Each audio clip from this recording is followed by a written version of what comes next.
The evening of July 16, 1978, two men and a woman entered the Sirloin Stockade on Southwest 74th and Penn on the south side of Oklahoma City. Minutes later, they left with $1,300, but left behind two adults and four teenagers, employees at the restaurant, shot to death, their bodies in a walk-in meat locker. It was the most gruesome mass murder at that time in the history of Oklahoma.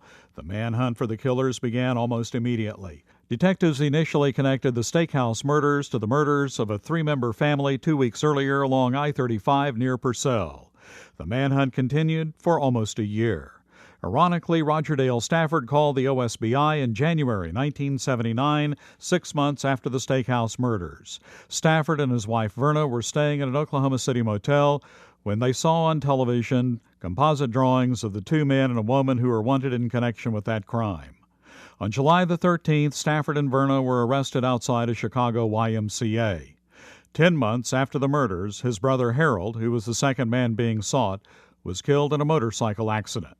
Finally, in October 1979, Roger Dale Stafford's murder trial began. His wife Verna provided some of the key testimony. Roger fired first, and I seen him shoot the black man, and I seen him shoot the manager, and I seen Harold pointing his gun into the freezer, back towards the back, and I couldn't watch it no more, and I turned around and walked away. Roger testified that he was in Tulsa and was drunk the night of the murders. The trial lasted 7 days. The jury deliberated for less than an hour.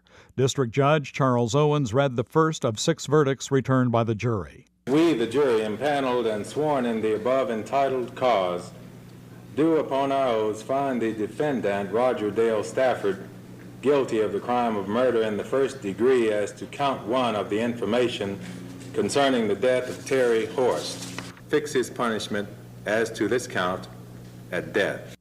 In August 1989, Verna Stafford sought a new sentence, but District Judge Richard Freeman gave her 2 consecutive life sentences.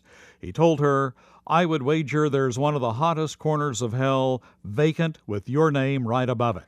Roger Dale Stafford spent almost 16 years on death row at the state pen in McAllister. Then finally, July the 1st, 1995, he was sent to the execution chamber for the 6 Sirloin Stockade murders and the murders of the 3 members of the Lawrence family. The Roger Dale Stafford trial was the first trial receiving extensive broadcast coverage since electronic media hardware were permitted in the courtroom earlier that year in 1979.